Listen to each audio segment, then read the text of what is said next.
എത്ര വർഷത്തെ പഴക്കം? 1911 ഒരു രക്ഷയില്ല. പെൺപിള്ളേർ വരെ ഇത്രയും ഭംഗിയായിട്ട് സാരി ഉടുക്കുമെന്ന് നമുക്ക് തോന്നും.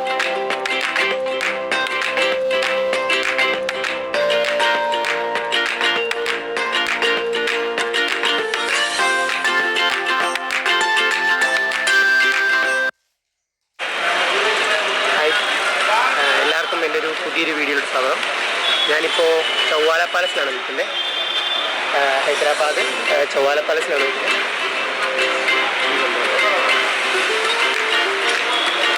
ഇത് ചാർമിനാറിൻ്റെ തൊട്ട് അടുത്ത് തന്നെ കാണുന്ന ഒരു പ്ലേസാണ് ഈ ചൗവാല പാലസ് എന്ന് പറയുന്നത്. ഇത് നിസാമുകളുടെ കൊട്ടാരമായിരുന്നു. ജസ്റ്റ് നമുക്ക് അതിൻ്റെ അകത്ത് കയറുന്നു. അപ്പോൾ നമ്മൾ ഉള്ളിലോട്ട് കയറിയിരിക്കുകയാണ്. ഇതാണ് ചൗവാല പാലസിൻ്റെ എൻട്രി വ്യൂ. ഇതിൻ്റെ സൈഡ് വഴി കയറിയാണ് നമ്മൾ അകത്തോട്ട് പോകുന്നത്. അകത്തോട്ട് പോകുമ്പോൾ ചെറിയൊരു കാഴ്ചകളാണ് ഈ കാണുന്നത്. ഈ റോയൽ പാലസ് പണിത് തീർക്കാൻ വേണ്ടി ഏകദേശം 130 വർഷങ്ങളെടുത്തു. പണി കഴിപ്പിച്ചതാണ് ഈ പാലസ്. ഏകദേശം 1750 സ്റ്റാർട്ട് ചെയ്ത നിർമ്മാണം പൂർത്തീകരിച്ചത് 1880-ലാണ്.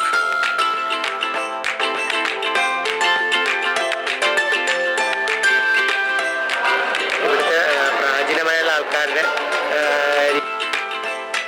ഫോട്ടോ എടുക്കുന്ന സ്ഥലമാണ്.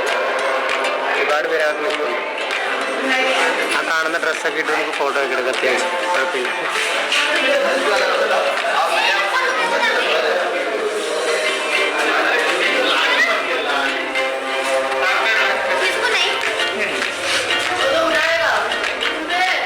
ട്രസ്റ്റിൻ്റെ മ്യൂസിയം കേട്ടോ. നമുക്ക് എന്തെങ്കിലും പർച്ചേസൊക്കെ ചെയ്യണമെങ്കിൽ നമുക്ക് പർച്ചേസും കാര്യങ്ങളൊക്കെ ചെയ്യും.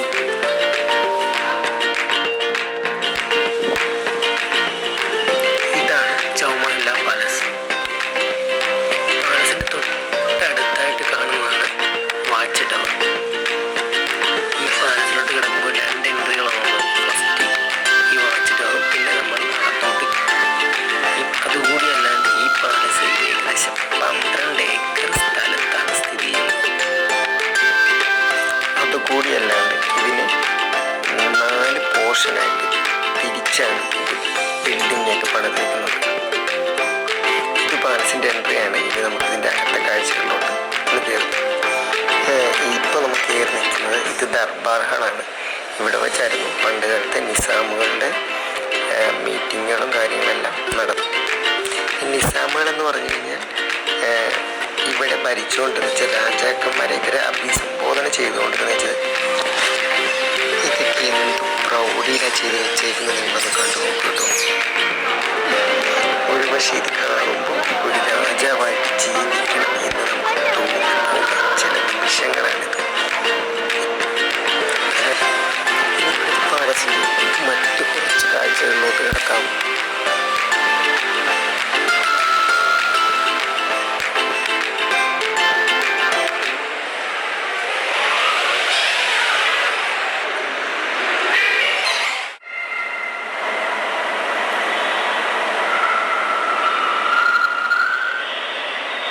ഇദ്ദേഹമാണ് ഔറംഗസീബിൻ്റെ കാലഘട്ടത്തിന് ശേഷം മുഗൾ സാമ്രാജ്യം മുഴുവൻ അധപ്പതിച്ചു തുടങ്ങിയ സമയം ഇദ്ദേഹം മുഗൾ സാമ്രാജ്യത്തിൽ രാജിവെച്ചതിന് ശേഷം വന്ന് ഉണ്ടാക്കിയ ഒരു രാജ്യമായിട്ടാണ് ഹൈദരാബാദിനെ കണക്കാക്കുന്നത്.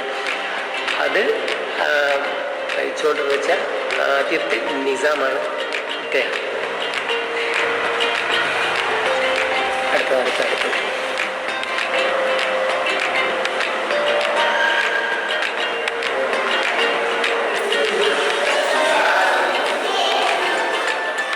ഈ കാണുന്നതൊക്കെ അന്നത്തെ കാലത്തെ മാപ്പുകളാണ് കേട്ടോ. 4 മാപ്പുകളാണ് ബേസിക്കലി കാണുന്നത്. കറക്റ്റായിട്ട് കാണാൻ പറ്റുമെന്ന് അറിയാൻ പാടില്ല.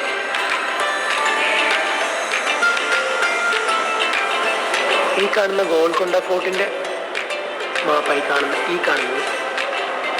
ഈ മാപ്പെന്ന് പറഞ്ഞാൽ ഇപ്പോൾ നമ്മൾ നിൽക്കുന്ന ഈ ചൗവാല പാലസിൻ്റെ നമ്മുടെ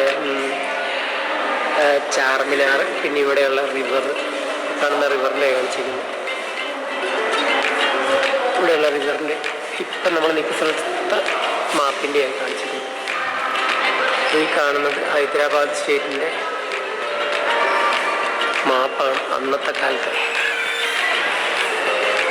ഇത് റോയൽ സീൽസ് ആണ്, റോയൽ സീൽസ്.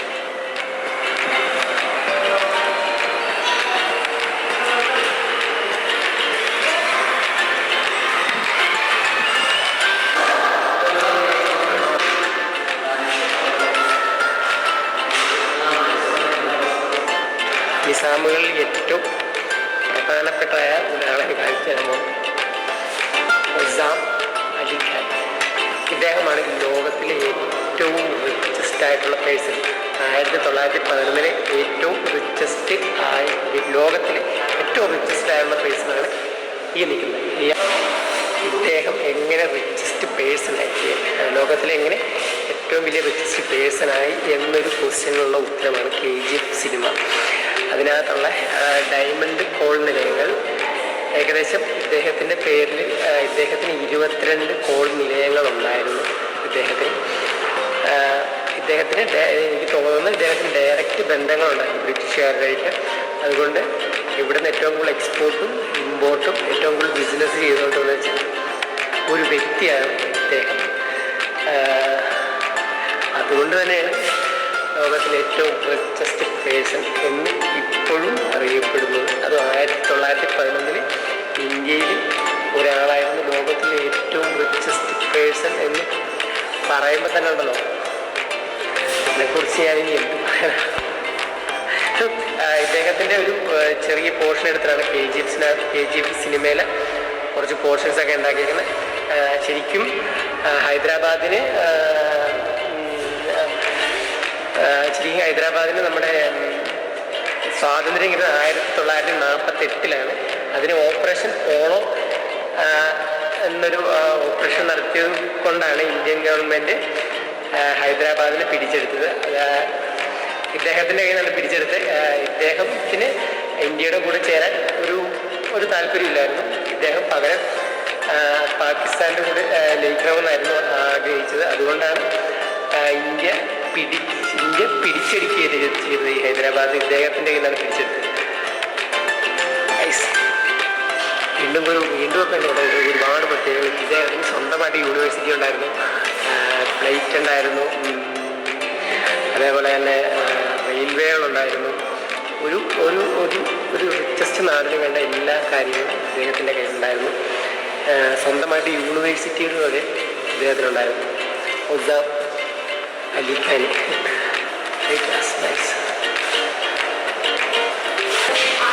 ഞാൻ പറഞ്ഞില്ലായിരുന്നു അത് ഹൈദരാബാദ് സ്വന്തമായിട്ട് എയർപോർട്ട് ഉണ്ടായിരുന്നു. അതേപോലെ തന്നെ സാഗർ ഡാം ഉണ്ടായിരുന്നു, ഉസ്മാൻ സാഗർ ഡാം, ഒരു റെയിൽവേ സ്റ്റേഷൻസ്, സ്വന്തമായിട്ട് factories, special train from Nizam. എന്നാലോചിക്കുന്ന അന്നത്തെ കാലത്ത് ഈ റേഞ്ച് എന്നാലോചിക്കുക. ഇന്ത്യക്ക് എതിരെ പൊരുത്തിയൊരു വ്യക്തിയാണ് നിസാം അലി ഖാൻ. അദ്ദേഹം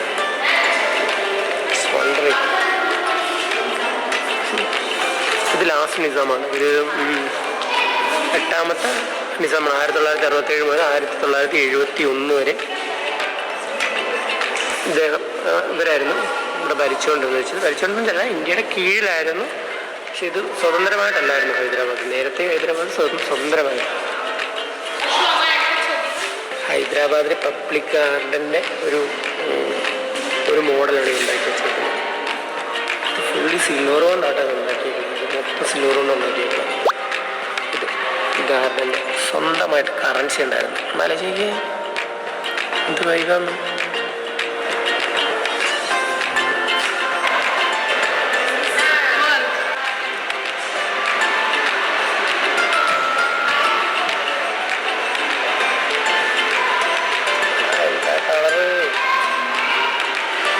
ഗാലറി ആട്ടോ.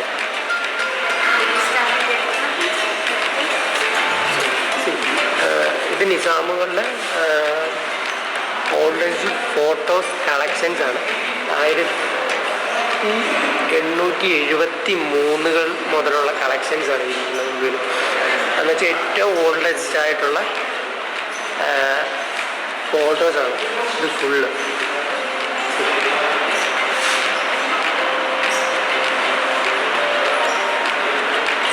എത്ര വർഷം പഴക്കമുള്ള നോക്കി. This is the man. This is the man of Eldorado. Diamond Kerala കൊണ്ട് സമ്മാനമായി മനുഷ്യനാണ് നടക്കുന്നത്. The seventh Nizam, Osam Ali Khan. 2005 ശരിക്കും ഈ മ്യൂസിയം തുറന്നു കൊടുത്തത് ആൾക്കാർക്ക് കാണാൻ വേണ്ടി.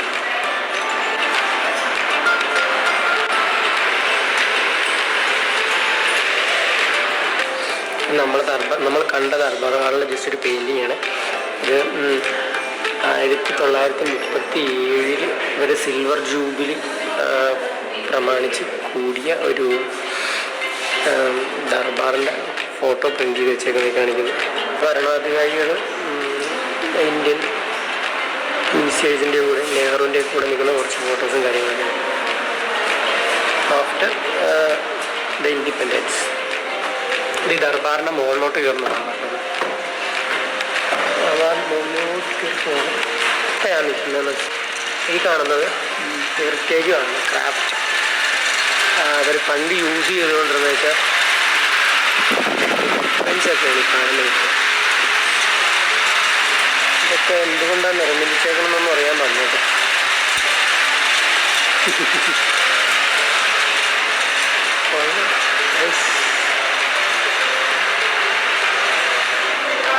ഈ ഷൂ അങ്ങനെ എടുക്കുക. ഈ ഷൂ എനിക്ക് ഭയങ്കരമായിട്ട് ഇഷ്ടപ്പെട്ടു.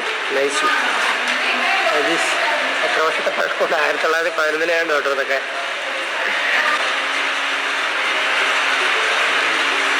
ഡ്രസ്സസാണ്. ഈ മെറ്റീരിയൽ എങ്ങനെയുണ്ട്? ഫുള്ളാണ് എനിക്ക് ഇഷ്ടപ്പെട്ടു. അതേപോലത്തെ സാധനം ഇപ്പോൾ കിട്ടുന്ന രീതിയായിരിക്കും. ഫുള്ളി വുഡ് കൊണ്ട് ഉണ്ടാക്കിയേക്കണതാണ്. Very nice.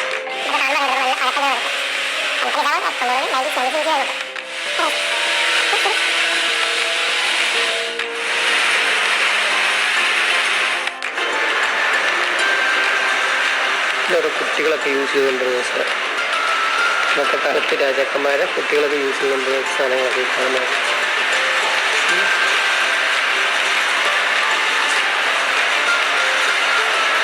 എന്നിട്ട് ഉറപ്പ് നോക്കിക്കുക. എന്നിട്ടത്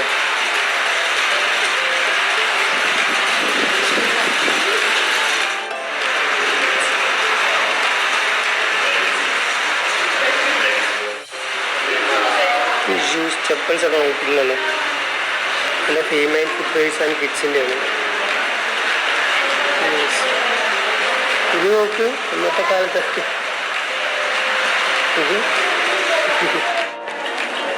ഇതൊക്കെ പഴയ കുറച്ച് ആർട്സും കാര്യങ്ങളാണ്. അവർ പഴയ കുറച്ച് ഫോട്ടോസും നിസാമുകളുടെ ഫോട്ടോസും കാര്യങ്ങളൊക്കെ കൊള്ളാൻ പറ്റും. നോക്കി അന്നത്തെ രാജകീയ പ്രൗഢി എന്തെന്നാലോചിച്ച് നോക്കി. ആലപ്പുറത്ത്